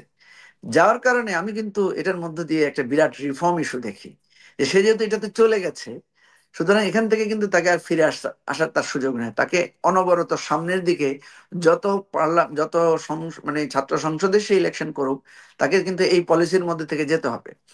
এবং এই পলিসি যেহেতু সে নীতিগতভাবে একমত হয়েছে, অ্যাকসেপ্ট করেছে, এই পলিসি ছাত্র শিবিরকে তার চিন্তার বাইরে বা তার ইচ্ছার বিরুদ্ধে কিন্তু একটা ইনক্লুসিভ ছাত্র সংগঠন আকারে তাকে হাজির করবে। এটা হচ্ছে একটা, আমি একটা একটা বড় একটা সাফল্য দেখি। দুই নাম্বার যে বিষয়টা আমি দেখি, সেটা হচ্ছে যে শিবিরকে বা শিবিরের প্যানেলটাকে ছাত্ররা নিয়েছে যে অ্যান্টি স্টাবলিশমেন্ট আকারে। কারণ আমি যদি দেখি যে সেখানে ছাত্র দল বা অন্যান্য যারা তাদের যে অ্যাপ্রোচটা ছিল, সেটা অ্যাপ্রোচটা ছিল এক ধরনের স্টাবলিশমেন্ট। দেখবেন আপনার ইলেকশনের আগেই তারা কিন্তু এক ধরনের ব্লেম, এক ধরনের পোক করা, এক ধরনের লেভেল দেয়া, এই ধরনের কাজগুলো তারা করেছে। ফলে ছাত্রদের কাছে মনে হয়েছে, যেমন দেখেন যে সর্বপিত্র চাকমা যে যাকে প্রার্থী দেওয়া হয়েছে বা জুমাকে যে প্রার্থী দেওয়া হয়েছে, সে কিন্তু নানা ধরনের ব্লেমিং এর, শেমিং এর শিকার হয়েছে। ফলে ছাত্রদের কাছে সে কিন্তু মজলুম আকারে উপস্থিত ছিল। তাহলে ছাত্ররা দেখা যাচ্ছে, আপনি দেখবেন আমাদের বিশ্ববিদ্যালয় বা কলেজগুলোতে ছাত্র রাজনীতি যতদিন প্রপার ওয়েতে ছিল, ততদিন ক্যাম্পাসগুলো সবসময় কিন্তু অ্যান্টি এস্টাবলিশমেন্ট ছিল। এটা একদম আপনি আইয়ুব খানের সময় থেকে শুরু করে দেখলেও আপনি দেখবেন ছাত্ররা সবসময় এস্টাবলিশমেন্টের বিরুদ্ধে ছিল। এরশাদ এই জিনিসটা কিছুটা ব্রেক করেছে, আর ফাইনালি এটা করেছে আওয়ামী লীগ ছাত্রলীগ, যে ক্যাম্পাসে সে সকল বিরুদ্ধ মতকে স্তব্ধ করে দিয়েছে। ফলে যখনই সুযোগ পেয়েছে তারা কিন্তু অ্যান্টি এস্টাবলিশমেন্ট পজিশন নিয়েছে। এখন কালকে যদি দেখে যে জামাত এস্টাবলিশ পার্টি, মানে আমি আপনাকে এটা একটা ধারণা করে বলতে পারি, কালকে যদি ধরেন জামাত ক্ষমতায় যদি আসে এবং গণতান্ত্রিক এই ভোটিং সিস্টেম যদি চালু থাকে, তাহলে কিন্তু ঢাকা বিশ্ববিদ্যালয়ে আপনি দেখবেন ছাত্ররা আবার উল্টো শিবিরের বিরুদ্ধে ভোট দিচ্ছে। এটা এটা এটা ট্রেন্ড, এটা আপনি দেখবেন বিভিন্ন জায়গায়। এবং আপনি দেখবেন জামাত বিভিন্ন জায়গায় যেখানে পার্লামেন্টে ইলেক্টেড হয়েছে, পরের বছর ইলেকশনে কিন্তু অনেক জায়গায় আবার সে হেরেছে। তাই এটা তো হওয়ার কথা ছিল না। যদি আদর্শিকভাবে জামাতকে কেউ ভোট দিয়ে থাকে, জামাতের আদর্শের প্রভাবে ওই জায়গাটাতে তো তার প্রভাবটা আরো বেশি হওয়ার কথা। কিন্তু বহু জায়গায় আপনি দেখবেন যে জামাতের প্রার্থী হেরে গেছে এবং এরপরে অনবরত সে আর সেই সিটটা গেইন করতে পারে না, আবার অন্য জায়গায় কিন্তু সে গেইন করেছে। তো এই সমস্ত কারণে ঢাকা বিশ্ববিদ্যালয়ের ইলেকশনটাকে আমি কয়েকভাবে দেখি। একটা হচ্ছে অ্যান্টি স্টাবলিশমেন্ট পজিশনটা ঢাকা বিশ্ববিদ্যালয়ের ছাত্ররা ধারণ করেছে। তারা এই ধরনের শেমিং, তারপরে আপনার এই নানা ধরনের ফ্রেমিং কে অন্যায্য এই কথাটাকে তারা প্রতিবাদ স্বরূপ এটা নিয়েছে। 3 নম্বর হচ্ছে শিবিরের মধ্যে একটা বিরাট রিফর্ম ইস্যু আমি দেখতে পাই, এবং এটা হয়তো জামাতকেও টাচ করতে পারে নেক্সট ইলেকশনে। জামাতও হয়তো এই পলিসি নিতে পারে, কারণ শিবির 81তেও কিন্তু চট্টগ্রাম বিশ্ববিদ্যালয়ে একটা ভালো বিজয় অর্জন করেছিল। সেখানেও কিন্তু একজন উপজাতি প্রার্থী ছিল শিবিরের প্যানেলে, সেখানেও কিন্তু বিভিন্ন মানে ফেইথ গ্রুপের লোকদেরকে তারা অ্যাকোমোডেট করেছে। তাহলে তার মানে বোঝা যাচ্ছে কি, যে তার যে এক্সক্লুসিভ ফর্ম, এটা কিন্তু পিপল অ্যাকসেপ্ট করছে না। আপনি দেখবেন শিবিরের বিরাট অবদান এবারের আন্দোলনে, কিন্তু সেখানে কিন্তু শিবিরের নামে সে ইনভলভ হয় নাই। শিবিরের বিভিন্ন কোচিং সেন্টার আছে, নাম খুব বিখ্যাত, রেটিনা একটা কোচিং সেন্টার আছে, ফোকাস একটা কোচিং সেন্টার আছে, কনফিডেন্স একটা কোচিং সেন্টার আছে। এখানে কোনোটাতে কিন্তু শিবির কোচিং হিসাবে সে ইউজ করে নাই, সে একটা কমন নাম দিয়েছে। এবং এই নামে কিন্তু শিবিরের কোচিং এর মধ্যে কিন্তু অনেক হিন্দু ছাত্ররা, অনেক বিরুদ্ধমত এবং ছাত্রলীগের আওয়ামী লীগ পরিবারের সদস্যরাও শিবিরের কোচিং এ গিয়ে ভর্তি হয়। আমার আমার নিশ্চিত বিশ্বাস, সেই কোচিং এর নামটা যদি শিবির কোচিং হতো, তাহলে কিন্তু ওই আওয়ামী লীগের লোকেরা ওখানে আসতো না, ওই নন ফেইথ গ্রুপের লোকেরা সেখানে ইনভলভ হতো না। তাহলে এটা কিন্তু একটা রিয়েলাইজেশন যে আমি শিবির বা জামাতের নামে অ্যাকসেপ্টেবিলিটি তৈরি করতে পারছি না, কিন্তু আমি যখন একটা গ্রেটার ফর্মে যাচ্ছি, আমি যখন একটা ইনক্লুসিভ ফর্মে যাচ্ছি। এবং আরো একটা মজার জিনিস দেখবেন, যে শিবিরের প্যানেল থেকে যেই ঘোষণাপত্রটা দেয়া হয়েছে, যেই নির্বাচনী ইশতেহারটা ঘোষণা করা হয়েছে, সেখানে কিন্তু কোনো রিলিজিয়াস কমিটমেন্ট প্রাধান্য পায় নাই, প্রাধান্য পেয়েছে অধিকার ভিত্তিক বিষয়গুলো। কিন্তু শিবির ছাত্রদের কাছে প্রাধান্য দেয় কিসেকে? শিবিরের যদি আপনি একটা রিপোর্ট দেখেন, দেখবেন সেখানে প্রথম হচ্ছে সে নামাজ পড়েছে কিনা, দ্বিতীয়ত দেখবেন সে কোরআন পড়েছে কিনা, তৃতীয়ত দেখবেন সে আত্মসমালোচনা করেছে কিনা, তার সে ইসলামী সাহিত্য পড়েছে কিনা, এগুলো হচ্ছে তার ফ্রেমওয়ার্ক। কিন্তু সে যখন পাবলিকলি অ্যাপিয়ার করছে, সেটা বলছে না যে আমরা যদি নির্বাচনে বিজয়ী হই আমরা সবাইকে কোরআন পড়ার জন্য উদ্বুদ্ধ করব, আমরা যদি বিজয়ী হই আমরা সবাইকে নামাজ পড়ার জন্য উদ্বুদ্ধ করব। এই কথাগুলো কিন্তু সে বলছে না। তাহলে সে তার সাংগঠনিক ফ্রেমওয়ার্কের বাইরে গিয়ে সে বলছে আমরা যদি নির্বাচিত হই, এখানে কোনো নারীরা সে কি পর্দায় আছে না বেপর্দায় আছে এটা বিবেচনা করা হবে না, তাকে তার অধিকার ফিরিয়ে দেওয়া হবে বা তার অধিকার, নারীরা নিরাপত্তা পাবে। তো এটা সে কি কিন্তু বলছে নির্বাচনে বিজয়ের জন্য ডাবল স্ট্যান্ডার্ড মনে করছেন? মানে শিবির কি তার কনস্টিটিউশন শিবিরের ভায়োলেট করে এই শুধুমাত্র ভোটে জেতার জন্য তারা এই অবস্থায় গেল, নাকি এটি রিয়েল সংস্কার আপনি বলতে চাচ্ছেন? না, আমি আমি এটাকে আমি এটাকে ডাবল স্ট্যান্ডার্ড বলবো না, কারণ এখানে আমি যাদেরকে চিনি, যারা এই যে সাদিক কায়েম সহ আহ, ওরা যারা এই কাজগুলোতে ইনভলভ, আমি মনে করি যে এদের মধ্যে এক ধরনের মানে এদের মধ্যে এক ধরনের সংস্কারবাদী চিন্তা আছে। কেন আছে আমি আপনাকে বলছি। কারণ এই গণ অভ্যুত্থানে সাদিক কায়েমকে আপনি দেখবেন, সে যে যেভাবে ওয়ার্ক করেছে, সে যেভাবে কাজ করেছে, পুরোটাই কিন্তু তার শিবির ফ্রেমওয়ার্কের বাইরে এসে সে করেছে। এবং এটা কিন্তু তার দল কিন্তু তাকে এটা সুযোগটা দিয়েছে, দল এটাকে এন্ডোর্স করেছে।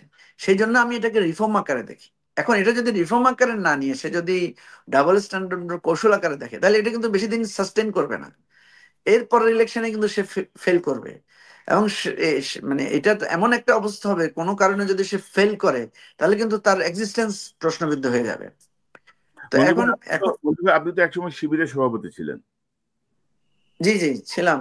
একসময় শিবিরের সভাপতি ছিলেন এবং আপনারা জামাতের মধ্যে সংস্কারের দাবিতে আপনারা বের হয়ে এসে আমার বাংলাদেশ এই পার্টিটা করেছেন। তো এখন ধরেন জামাতের মধ্যে বা শিবিরের মধ্যে যে পরিবর্তনটা আমরা দেখছি, আপনারা কি আবার একীভূত হয়ে যাওয়ার কোনো সুযোগ আছে? অনেকেই মনে করছেন আর কি, অনেকে আলোচনায় আছে যে এবি পার্টি আর জামাত বোধহয় এখন এক হয়ে যাবে। এবং না না, এইটার কোনো সুযোগও নাই, কোনো প্রশ্নও নাই। কয়েকটা কারণে আমি আপনাকে বলি। প্রথম কথা হচ্ছে, এই জিনিসটা অনেকে বুঝতে ভুল করে। আমরা কিন্তু জামাতের কোনো রিফর্ম পার্টি করি নাই। আমি যখন জামাতের ভিতরে ছিলাম, তখন আমি জামাতের রিফর্ম নিয়ে কাজ করেছি। রিফর্ম ইস্যুতে আমি ভয়েস রেজ করেছি, কথা বলেছি।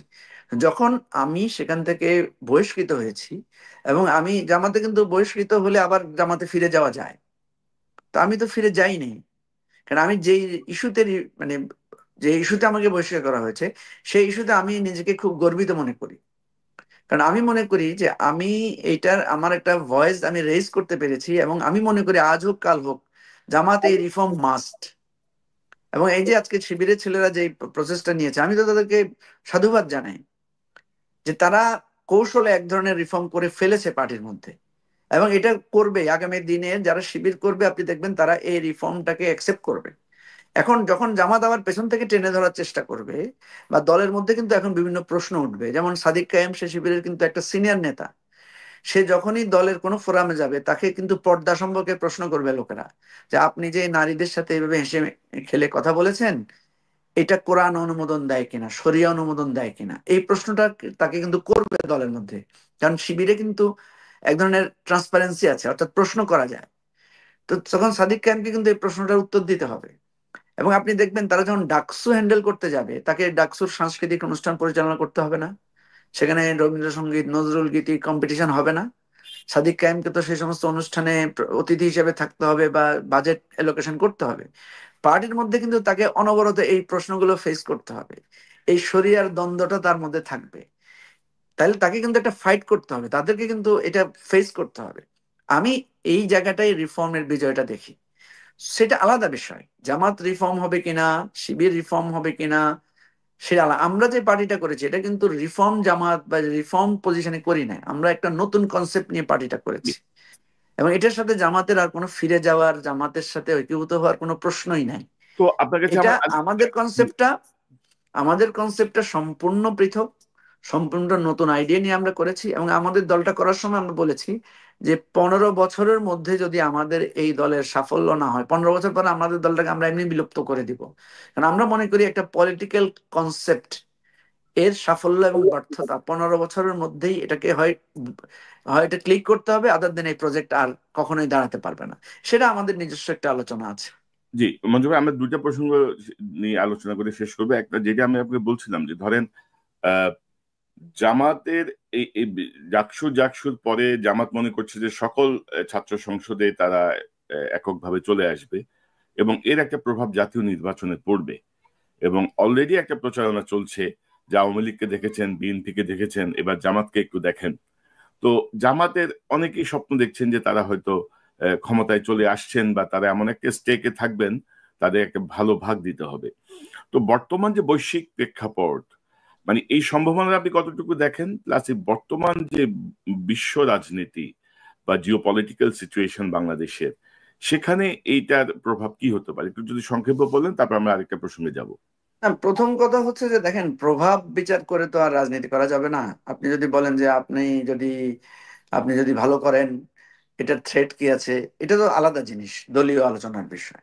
আমি যেটা মনে করি, জামাত একটা পুরানো রাজনৈতিক দল, তার অনেক উত্থান পতনের মধ্য দিয়ে সে গিয়েছে, এবং বিগত 15 বছরে তার উপরে একটা সিরিয়াস মানে রিপ্রেশন সে ফেস করেছে।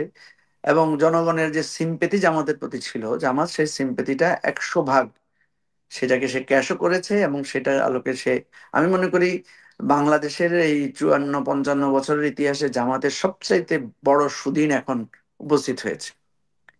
এখন প্রশ্ন হচ্ছে যে আপনার এই সুদিন অতীতেও এসেছিল কিনা। আমি মনে করি জামাতের এরকম সুদিন অতীতেও এসেছিল।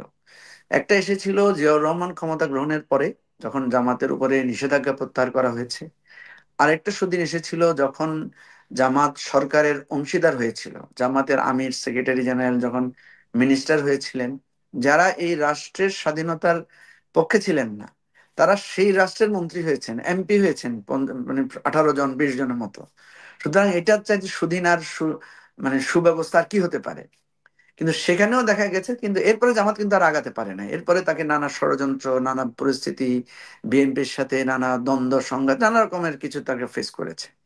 এখন জামাত তার অতীত অভিজ্ঞতা কেন্দ্র করে, এবং আপনি যে বৈশ্বিক কথাগুলো বলেছেন সেগুলোকে কেন্দ্র করে, সে কি কোনো স্ট্র্যাটেজি চেঞ্জ করবে? সে কি কোনো রিয়েলাইজেশনে যাবে? না এখন যে সুযোগটা এসেছে সেই সুযোগের আলোকে সে রাষ্ট্র ক্ষমতায় যাবে? যেমন তাহলে সেটা জামাতের ব্যাপার, জামাত কি নিতে পারে। আমি মনে করি যে যেহেতু জামাত একটা অভিজ্ঞ রাজনৈতিক দল, অনেক দিন আগে যারা ছিল জামাতের মধ্যে অভিজ্ঞ লোক ছিল না, এখন জামাতে প্রচুর পিএইচডি আছে, এখন জামাতে প্রচুর প্রফেসর আছে, জামাতে প্রচুর দেশ বিদেশ ঘোরা লোক আছে, জামাতে এমপি ছিলেন 4-5 বার, এরকম লোকও জামাতে এখন আছে। সো জামাতের এই পলিটিক্যাল ম্যাচুরিটিটা এসেছে। বাট রাজনীতির একটা ডাইমেনশন হচ্ছে যে আপনার এই উত্থান পতনটা আপনাকে খেয়াল করতে হবে। তো আপনার পতনের পরে যখন উত্থান হয়, আপনার স্ট্র্যাটেজি বা রিয়েলাইজেশন যদি না হয়, এবং এরপর যখন আবার ডাউনফল হয়, সেটা কিন্তু ভয়ানক ডাউনফল হয়, যেটা কিন্তু জামাতের হয়েছেও। আপনাকে আমি বলি যে 70-এর মানে 71 সালে যে মালেক মন্ত্রিসভা ছিল, সেই প্রাদেশিক মন্ত্রিসভায় কিন্তু জামাতের বেশ কয়েকজন মন্ত্রী ছিলেন। তাহলে জামাত তো তখনও সরকারের অংশীদার ছিল। এরপরে যে সেটব্যাক হয়েছে 71-এর পরে, যা ভয়ানক জামাতের জন্য, আজকে আওয়ামী লীগের যে সেটব্যাক, জামাতেরও এর চাইতে ভয়ানক হয়েছে। কেন হয়েছে? জামাতের প্রচুর লোককে মেরে রাস্তায় ফেলে রাখা হয়েছিল, যেটা আওয়ামী লীগের এরকম হয় নাই। জামাতের বহু লোক তখন দেশ ত্যাগ করতে হয়েছিল। এবং জামাতের প্রচুর নেতাদেরকে দেখবেন তাদের একটা ছদ্মনাম আছে, তাদের বেশিরভাগ কেন্দ্রীয় নেতাদের একটা একটা ছদ্মনাম ছিল, কারণ তারা নাম বদলে, চেহারা বদলে তাদেরকে বেঁচে থাকতে হয়েছে, এরকম জীবন সংকটের মধ্যে তারা পড়েছিল। ঠিক সেম সংকটটা আবারও এসেছে তাদের একটা বিজয়ের পরে। কোন বিজয়? যেখানে তারা 18 জন 20 জন 22 জন এমপি হয়েছেন, 2 জন মিনিস্টার হয়েছেন। এই ঘটনার পরে কিন্তু তাদের উপর আবার আরেকটা সেটব্যাক হয়েছে, এবং সেই সেটব্যাকে তাদের এই মন্ত্রী যারা ছিলেন, এমপি যারা ছিলেন, তাদের একটা বিরাট অংশকে হ্যাং করতে হয়েছে, তাদেরকে জেলে যেতে হয়েছে, তাদের দলীয় অফিস বন্ধ করে দেওয়া হয়েছে, তাদের দলকে নিষিদ্ধ করা হয়েছে, সেরকম একটা সেটব্যাকে তাদের মধ্যে পড়েছে। অর্থাৎ একেবারেই পিকে ওঠার পরে তাদের উপর আরেকটা সেটব্যাক হয়, যেটা আওয়ামী লীগেরও এখন হচ্ছে, যেটা বিএনপিরও হয়েছিল। তাহলে সেটব্যাকের পরে বিএনপি ঘুরে দাঁড়িয়ে ক্ষমতায় চলে আসছে, আওয়ামী লীগ সেটব্যাকের পরে ঘুরে দাঁড়িয়ে ক্ষমতায় চলে আসছে, আপনি দেখবেন। কিন্তু জামাত কখনো সেটব্যাকের পরে ঘুরে দাঁড়িয়ে ক্ষমতায় আসতে পারে না। তো এবার আপনি যেটা বলছেন যে জামাত এই সেটব্যাক কাটিয়ে সে ক্ষমতায় চলে যেতে পারবে কিনা, সেটা জামাতের স্ট্র্যাটেজি এবং প্ল্যানিং এর উপর নির্ভর করবে। আমি যেটা মনে করি হুম। যে জামাত একটা রাজনৈতিক দল আকারে তার একটা ক্রেডিবিলিটি তৈরি হয়েছে, তার একটা আদর্শিক শক্তি আছে, তার একটা অত্যন্ত স্ট্রং অর্গানাইজিং ক্যাপাসিটি আছে, ক্ষমতা আছে, এবং জামাত বর্তমানে সবচেয়ে রিচেস্ট পলিটিক্যাল পার্টি আমি মনে করি, কারণ তার যা সিস্টেমটা এমন যে দলের মধ্য থেকে সে শক্তিশালী। কিন্তু জামাতের দুইটা বড় ধরনের যেই মানে লুপ হোলস আছে। একটা হচ্ছে যে সে একটা ইসলামিক রাজনৈতিক দল আকারে সে যখন ইনক্লুসিভ পলিটিক্স করতে চায়, তখন তার কাছে কিন্তু শরিয়া এবং এই দ্বন্দ্বটা আসে। কারণ সে যে পার্লামেন্টের পলিটিক্স করে, পার্লামেন্টারি পলিটিক্সে একটা প্রশ্ন আসতে পারে, এই পার্লামেন্টারি পলিটিক্স ইসলাম অনুমোদন দেয় কিনা, এই ভোট দেয়া, প্রার্থী হওয়া। আপনাকে আমি সবসময় এটা বলি, আমি এটা বললে জামাতের লোকেরা আমার উপর রাগ করে, কিন্তু তারা রাগ না করে তারা যদি এটাকে একটা রিয়েলাইজেশন হিসেবে নেয়, তাদের জন্য লাভ হবে। যেমন জামাতের পার্টির ভেতরে কিন্তু প্রার্থী হওয়া যায় না, জামাতের দলের মধ্যে কিন্তু ওই ধরনের প্রার্থী হয়ে ভোটাভুটি হয় না, অমুক প্রার্থী প্রেসিডেন্ট প্রার্থী, অমুক সেক্রেটারি প্রার্থী, ভোট দেন, এটা হয় না। কিন্তু সে যখন ইলেকশনে আসে তখন কিন্তু সে প্রার্থী হয়, স্লোগান দেয়, প্রার্থীর নামে পোস্টার করে স্লোগান দেয়। জামাতের ইলেকশনে, ইন্টারনাল ইলেকশনে, ডক্টর কনক আপনি দীর্ঘদিন ধরে জামাতকে অবজার্ভ করেন, কখনো দেখেছেন জামাতের আমির পদে অমুককে ভোট দিন, না। জামাতের সেক্রেটারি পদে অমুককে দেন না? কারণ এটাকে সে ইসলাম সম্মত মনে করে না। কিন্তু সে ইলেকশন করে ওই সম্মত, তাইলে তার মধ্যে কিন্তু একটা দ্বন্দ্ব কাজ করবে যে আমি ইসলাম সম্মত পথে চলি, কিন্তু যখন ইলেকশনে যাই তখন আমার ইসলাম পন্থাটা, ইসলাম সম্মত পন্থাটা আমি পালন করতে পারি না বা করি না। এই দ্বন্দ্বটা জামাতে সবসময় কাজ করবে যদি জামাত এটা রিজলভ না করে, এটার একটা বৈধ ব্যাখ্যা কর্মীদের মধ্যে না দেয়। এবং এটা কিন্তু জামাতকে বারবার ইন্টারনালি উইক করে ফেলে। আপনি দেখবেন যখন খালেদা জিয়ার মন্ত্রিসভায় জামাত গিয়েছিল, তখন জামাতের ইন্টারনাল মিটিং এ প্রচুর প্রশ্নের জবাব জামাতকে দিতে হয়েছে, যে আমরা কেন নারী নেতৃত্বের অধীনে, একজন নারী প্রধানমন্ত্রীর অধীনে আমরা কেন মন্ত্রিত্ব শপথ নিলাম। এটা প্রচুর প্রশ্ন জামাতকে করতে হয়েছে। জামাতের আমির এবং সেক্রেটারি যখন আপনার ওই মন্ত্রী হিসেবে ওনারা যখন প্লট বরাদ্দ নিয়েছেন, একজন বনানীতে একজন উত্তরায়, তখন কিন্তু জামাতের ইন্টারনাল মিটিং এ প্রচুর প্রশ্ন উঠেছে। কারণ জামাত তো দলীয়ভাবে বয়ান দেয় যে আমরা সরকারি সুবিধা নিয়ে কখনো কোনো কিছু করব না। যখন সে সুবিধাটা নেয়, হ্যাঁ, কারণ সে তো সারা জীবন একটা দৈন্য, একটা মানে আমি বলবো যে যে একটা ওই যে খেজুর পাতার গল্প সে বলে, যে খেজুর পাতার মাদুরে বসে আমরা রাষ্ট্র শাসন করব।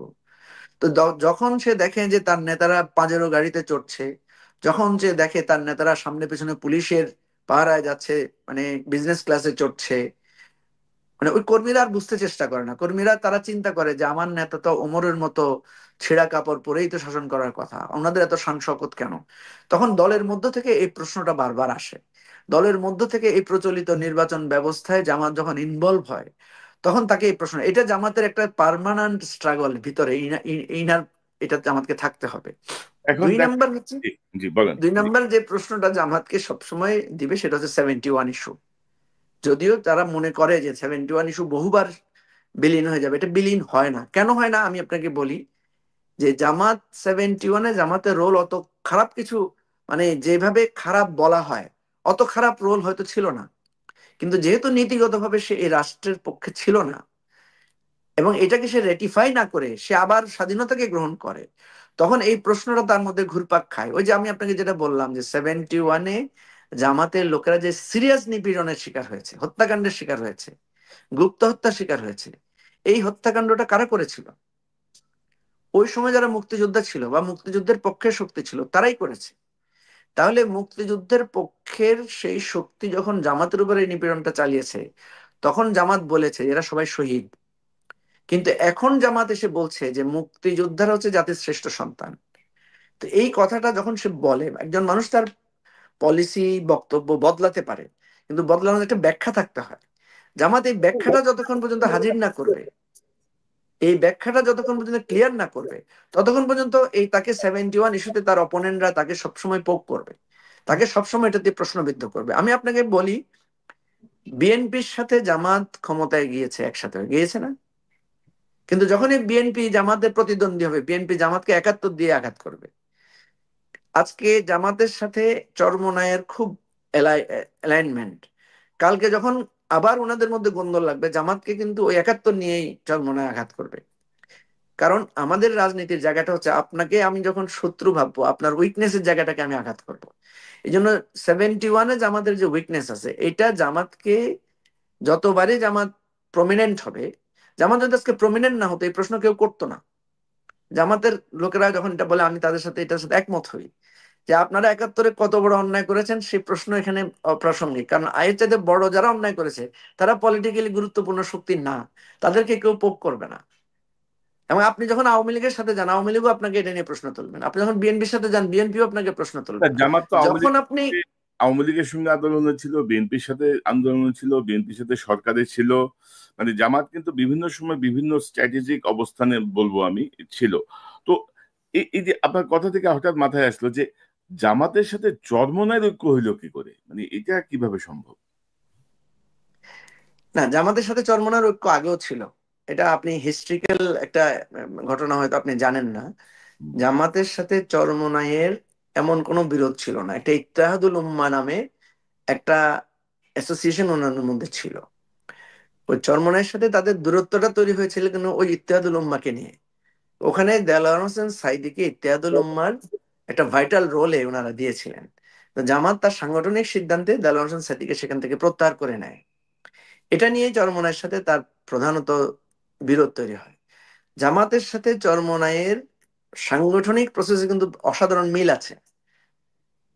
জামাত যেভাবে literature based, education based, training based সংগঠন, চরমোনাই কিন্তু এটা বেসড। না কিন্তু ধরেন এবং হঠাৎ করে, না কিন্তু মঞ্জু ভাই, এই যে ধরেন ইসলামিক যে দলগুলো ধরেন চরমোনাই বলেন, হেফাজত ইসলাম, খেলাফত মজলিস, সবার সঙ্গে কিন্তু মানে একই ধর্মভিত্তিক কাজ হইলেও কিন্তু একটা দ্বন্দ্ব ছিল, ধাক্কাধাক্কি ছিল। এবং আপনার আপনার আমার যতটুকু মনে পড়ে, হাফিজ হুজুর সাহেব একবার সকল ইসলামিক দলের একটা মোর্চা করতে চাইছিলেন, সেটাও কিন্তু কখনো সম্ভব হয় নাই এইসব মানে দ্বন্দ্ব ফ্যাসাদের কারণ। তো হঠাৎ করে সবাই এক হয়ে যাওয়া, সবকিছু এটা আরেকটা বিশাল আলোচনার বিষয়। তো আমি জাস্ট এটা একটু সংক্ষেপে বলে আমরা একটু শেষ দিকে যাই, আমরা একটু শেষ দিকে যেতে চাই, এটা নিয়ে আপনার যদি কোনো মন্তব্য রাখেন। কিন্তু হঠাৎ করে ইসলামিক দলগুলা সব মানে একটা টাইতে চলে আসলো। আহ, এটার কারণ আছে, এটা একটা প্রসেসের মধ্যে কারণে এটা হয়েছে। সেটা হচ্ছে ওনাদের মধ্যে যে বিরোধগুলো ছিল, ওনারা কিন্তু পারস্পরিক বসে এই বিরোধটা কিছুটা মীমাংসা করেছেন। এবং একে অপরের সাথে আপনি হয়তো দেখেছেন যে আমাদের আমিরও গিয়ে ওখানে গিয়ে সরি বলেছেন যে আমাদের কোনো আচরণে যদি আপনার কষ্ট পেয়ে থাকেন। আবার একইভাবে চরমনার পীরও বলেছেন যে না, আপনাদের ব্যাপারে আমরা এখন উদার। তো এটা কিন্তু আমাদের দেশে বিরোধগুলো বেশিরভাগই হচ্ছে একটা ফলস ইস্যুর উপরে এই বিরোধটা তৈরি হয়। যখন পাশাপাশি বসে তখন বিরোধটা কিন্তু কেটে যায়। কিন্তু কিন্তু মঞ্জু ভাই, যখন ইস্যু যখন থাকে যে এই কোরআন মানতেছে না, এই সুন্নাহ মানতেছে না, বা মূল জায়গা তো ইসলামিক দলগুলো কোরআন এবং সুন্নাহই তো। তো সেখানে আবার উদারতার সুযোগ কোথায় বা মাফ করে দেওয়ার সুযোগ কোথায়, আমি বুঝি না আর কি। আমার কাছে এগুলো খুব কমপ্লিকেটেড মনে হয়। না না, আমি আপনাকে বলি, সেটা হচ্ছে দেখেন, জামাত চরমানের মধ্যে তো ইমান নিয়ে কোনো বিরোধ নাই, হ্যাঁ। বা ইসলাম প্রশ্নে তো ওনারা এক। কিন্তু যেখানে বিএনপি তো মানে দল হিসেবে তো বিএনপি তো মানে একটা অ্যাপারেন্টলি একটা সেকুলার দল। তো বিএনপির সাথে যদি জামাতের ঐক্য হতে পারে, বা চরমনাইয়ের সাথে যদি জাতীয় পার্টির ঐক্য হতে পারে, চরমনাইয়ের সাথে তো আপনি জানেন জাতীয় পার্টির একবার লিখিত ঐক্য হয়েছিল। তো জাতীয় পার্টি কি ইসলামিক দল? হুম, হুম। জাতীয় পার্টি তো একটা অলমোস্ট সেকুলার দল। তাহলে সেকুলার দলের সাথে যদি ঐক্য হতে পারে, একটা দুইটা দল ইসলামিক দল হয়তো একটা তাদের চিন্তাগত পার্থক্য আছে, তাদের হয়তো কিছু উম, মানে ইমাম মানা না মানা বা মানহাজগত পার্থক্য আছে, এটা নিয়ে তো একেবারে একে অপরকে শত্রু ভাবাপন্ন করার কোনো প্রয়োজন নাই। না, আমরা চাই যে সবার সাথে একটা সম্মিলিত ভাবে তারা সবাই বাংলাদেশের পক্ষে থাকুক, বাংলাদেশ এগিয়ে যাক। এখন আপনার কাছে শেষ প্রশ্ন, নির্বাচন কি আদৌ হবে?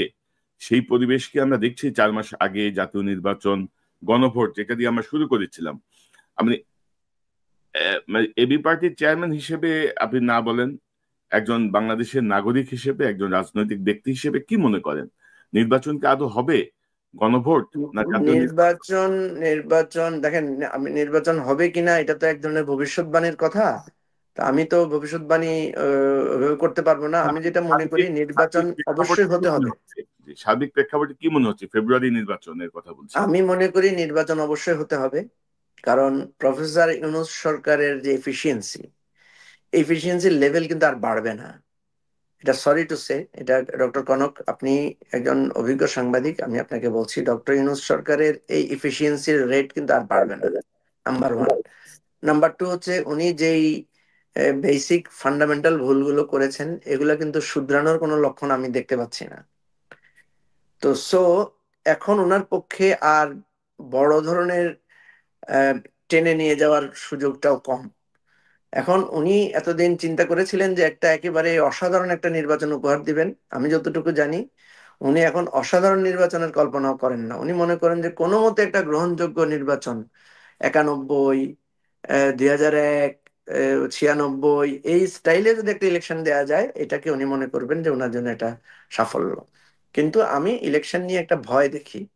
সেটা হচ্ছে ইলেকশন শুরু হওয়ার পরে, হ্যাঁ আপনি দেখেছেন না, আপনি ডাকসুকে যদি তুলনাও না করেন, জাকসুকে যদি তুলনাও না করেন, আপনি তো দেখছেন এখনই কিন্তু কোন কোন ছাত্র সংসদ ইলেকশনে আপনি দেখবেন নেক্সট টাইমে কোন কোন দল বর্জনও করতে পারে। হুম। ঠিক আছে? আপনি দেখলেন যে ইলেকশনের রেজাল্ট মানে ডিক্লাইন করার, দেখেন ডাকসুতে কিন্তু অনেক বড় ব্যবধান বিজয়টা ছিল। যদি খুব নিয়ার কাছাকাছি হইতো, তাইলে এই ইলেকশনের রেজাল্ট নিয়ে কিন্তু খুব সমস্যা হইতো, এটা আমার ধারণা। ঠিক আছে? এবং এটা আদালত পর্যন্ত গড়াইতো যদি পার্থক্যটা 10 ভোট, 20 ভোট, 30 ভোটের মধ্যে হইতো, এবং ভয়ানক মারামারিও হয়ে যেতে পারতো ডাকসু ইলেকশনকে কেন্দ্র করে। কারণ আমরা দেখেছি একদিকে বিএনপি, একদিকে জামাত কিন্তু ব্যাপক জনসমাগম ঘটিয়েছিল। এটা আপনাদের মিডিয়ার কারণে, আমাদের গণমাধ্যমের লোকদের কারণে এই জিনিসগুলো সেভাবে মানে আস্ফালন হতে পারে নাই।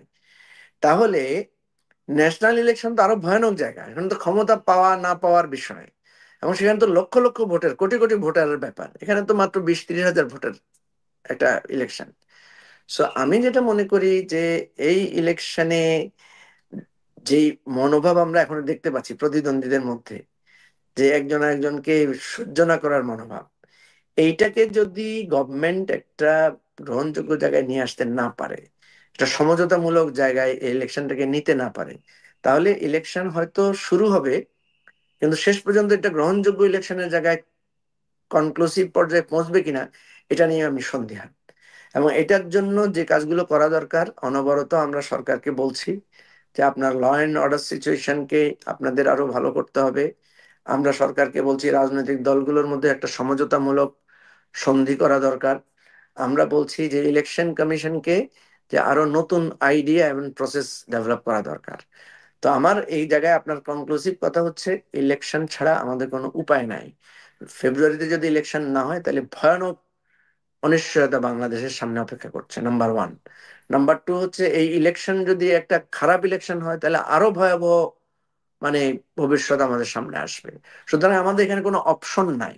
আপনি যদি মনে করেন যে আপনি মানে এই সারা ঘরে আগুন লেগে গেছে, এখন আপনি কি করবেন? এখানে আমার কোনো অপশন নাই আমার পুড়ে যাওয়া ছাড়া। হ্যাঁ, আমি যদি লাভ দিয়ে বাঁচতে পারি সেটা আলাদা জিনিস। সুতরাং আমার প্রশ্ন হচ্ছে যে আমাদেরকে অন্য কোনো ভাবনার কোনো সুযোগ নাই, আমাদেরকে সবাইকে বুঝতে হবে এই ইলেকশনটা ফেয়ার ইলেকশন হইতে হবে। এই ইলেকশনে আমাদের সবাইকে অংশগ্রহণ করতে হবে, এবং এই ইলেকশনের মধ্য দিয়ে বাংলাদেশকে নতুন একটা ডাইমেনশনে নিতে হবে। না নিলে আমাদের কিন্তু ওই আমি যেটা বলেছি আপনাকে, যে গণ অভ্যুত্থান বেশিরভাগ ক্ষেত্রে ব্যর্থ হয়েছে, আমাদের এখানেও গণ অভ্যুত্থান ব্যর্থ হতে না, পারে। কিন্তু কিন্তু এখন এই গণভোটের যে প্রসঙ্গটা আসছে, সংবিধান সংশোধনের জায়গাটাতে বিএনপির সাথে আসলে কিভাবে সমঝোতা হবে বা বিএনপি কতটুকু মানবে তার উপরে তো নির্ভর করছে সুষ্ঠু নির্বাচন বা সবকিছুর বিষয়, নাকি? আমি তো বিএনপির নেতাদেরকে এটা সবসময় বলি যে সব সংস্কার এক কথায় মেনে নিলে আপনাদের অসুবিধাটা কোথায়? কোনো অসুবিধা তো নাই, কারণ বিএনপিরই তো 31 দফা সংস্কার, এবং এইখানে যতগুলো এক্সপ্লেনেশন আছে এগুলো তো 31 দফারই সংস্কার। সংস্কার বিএনপি যদি বলে যে আমরা সব কিছুর সাথে একমত, যত প্রস্তাব দিয়েছে সব একমত, তাহলে ইলেকশন তো ডিসেম্বরে হওয়া সম্ভব। কথা বুঝতে পেরেছেন? ভুলটা তো বিএনপি করছে। বিএনপি যদি বলতো যে হ্যাঁ আমাদের কাছে ফার্স্ট প্রায়োরিটি হচ্ছে সংস্কার এন্ড দেন ইলেকশন, ঠিক আছে, তাইলে আর কি বিরোধী দলে যারা অন্যরা আছে তারা তো আর কিছু পয়েন্ট পেতো না বলার জন্য। এখন বিএনপি যখন বলে ইলেকশন, তখন তার কাউন্টার পার্টরা বা তারা আমরা বলে যে না, আমরা ইলেকশনের আগে আমরা সংস্কার চাই। তো এনিওয়ে আমি মনে করি যে তবে তবে বিএনপি ভাই, বড় দল। ভেরি আনফরচুনেটলি হাসিনা পালাই যাওয়ার পরে বিএনপি বলেন, জামাত ইসলামী বলেন, অন্যান্য দলগুলো বলেন, বিশেষত আমি বলবো বিএনপি এবং জামাতের রাজনৈতিক জায়গায় তারা এতটা অপরিপক্ক সিদ্ধান্ত বা এতটা অপরিপক্কভাবে এগিয়েছেন, মানে আমার কাছে, আমার নিজের কাছে খুব বিস্ময়কর লাগে, যদিও আমি অত রাজনীতি বুঝি না। তো আমি জানি না কেন এটা হইলো, প্রত্যেকেই রং ডিসিশন নিয়েছেন। যে জায়গাটায় ঐক্যবদ্ধ ভাবে মানে আপনার প্রধান শত্রুকে, আপনার ফ্যাসিস্টরা যেন আর ফিরে আসতে না পারে, সেই জায়গাতে আপনি কোনো ভূমিকা না রেখে আপনারা পারস্পরিক দ্বন্দ্ব জড়িয়ে গেছেন। জামাতের মতো বিএনপিকে আক্রমণ করছে, বিএনপি জামাতকে আক্রমণ করছে, এনসিপি বিএনপিকে আক্রমণ করছে। তো সব মিলায় যেই পরিস্থিতিতে আমার মনে হচ্ছে যেন তৃতীয় পক্ষের কেউ সুতা হাতে নিয়ে বসে পুতুল খেলার নাচটা আমাদেরকে দেখাচ্ছেন আর কি। আপনার শেষ মন্তব্য নিয়ে আমি অনুষ্ঠানটা শেষ করব। ডক্টর, আপনার কথার সাথে আমি একমত। বিএনপি, জামাত, এনসিপি ওনারা সবাই গণ অভ্যুত্থানের মানে সবচাইতে বেশি অবদান রেখেছেন। বাট গণ অভ্যুত্থান পরবর্তী সময়ে সবচাইতে দায়িত্বহীনতার পরিচয় ওনারা দিয়েছেন। এবং আহ, এই যে ঝগড়া, এই যে একে অপরের প্রতি ব্লেমিং শেমিং, একে অপরকে অপমান করে কথা বলা, এগুলো বলার পরে ওনারা নতুন রাজনীতির কথা ওনারা আসলে বলতে পারেন না। তারপরেও আমরা হতাশ নই। আমরা মনে করি তারা অভিজ্ঞ রাজনৈতিক দল, বিএনপি জামাত অভিজ্ঞ রাজনৈতিক দল, অতীতেও তারা এরকম ঝগড়া করেছিলেন, আবার তারা ঐক্যবদ্ধ হয়েছিলেন। আমি আশা করব যে এবারেও তারা এই ঝগড়াটা কমিয়ে কিছুটা ঐক্যবদ্ধতার জায়গায় আসবেন। এনসিপির ছেলেদেরকে আমি বেশি দোষ দেই না, যেহেতু তারা নবীন, তারা অভিজ্ঞতা অর্জন করছেন। তারপরেও তাদেরকে আমরা চেষ্টা করি যথাসম্ভব রাজনৈতিক ভাবে বুঝ দেওয়ার জন্য। আমি মানে সর্বাত্মকভাবে আশাবাদী, এবং আবারও বলছি যে গণ অভ্যুত্থানে এখন পর্যন্ত যতটুকু প্রাপ্তি আমাদের আছে, আমি এটাতে অনেক বেশি সন্তুষ্ট। আর বাকি যেগুলো আছে এগুলো আমরা, এটা আমাদের চেষ্টার উপর দিয়ে আমরা অর্জন করার চেষ্টা করব, এবং এটা আমাদের পলিটিক্যাল স্ট্রাগল, এটা আমরা করে যাব। আপনাদের সহযোগিতা চাই। আপনারা দূর থেকে আমাদেরকে সবসময় পাশে ছিলেন। আপনাদেরকেও আমাদের অনুরোধ থাকবে, আপনারা এই পরস্পর ঝগড়া বিবাদ না করে, আপনারা যারা আমাদের পক্ষের শক্তি ছিলেন, আপনাদেরও ছোটখাটো মনোমালিন্য ভুলে গিয়ে আপনাদেরও একসাথে দেশের কল্যাণের জন্য কাজ করা উচিত। তা আপনাদের না, কাছে আমাদের আপনার আমাদের মাধ্যমে বিশেষ কোনো অনুরোধ। আমার আমার সঙ্গে স্পেশালি কারোর সঙ্গে কোনো মনোমালিন্য নাই। আর কোনো দল, আমরা ধরেন ইউনূস সাহেব যখন দায়িত্ব নিলেন তখন আমরা পূর্ণ সমর্থন দিয়েছি। বিশেষ করে আমার কথা যদি বলি, পূর্ণ সমর্থন ছিল ডক্টর ইউনূসের প্রতি। আমরা চেয়েছিলাম একটা যথাযথ সংস্কার হোক, বিচার হোক। কিন্তু ক্রমশ আমরা দেখলাম যে উনি ব্যর্থতার দিকে যাচ্ছেন। আমার কাছে সবার আগে বাংলাদেশ। তো ইউনূস সাহেবকে যখন সমর্থন দিলাম তখন বিএনপি গালাগাল করলো আমাদেরকে। বিএনপির ভালো কাজ করলে জামাত গালাগাল করে, জামাতের ভালো কাজের কথা বললে বিএনপি গালাগাল করে, এনসিপি গালাগাল করে। তো আমরা ধরেন এগুলাতে অনেকটা হ্যাবিচুয়েটেড।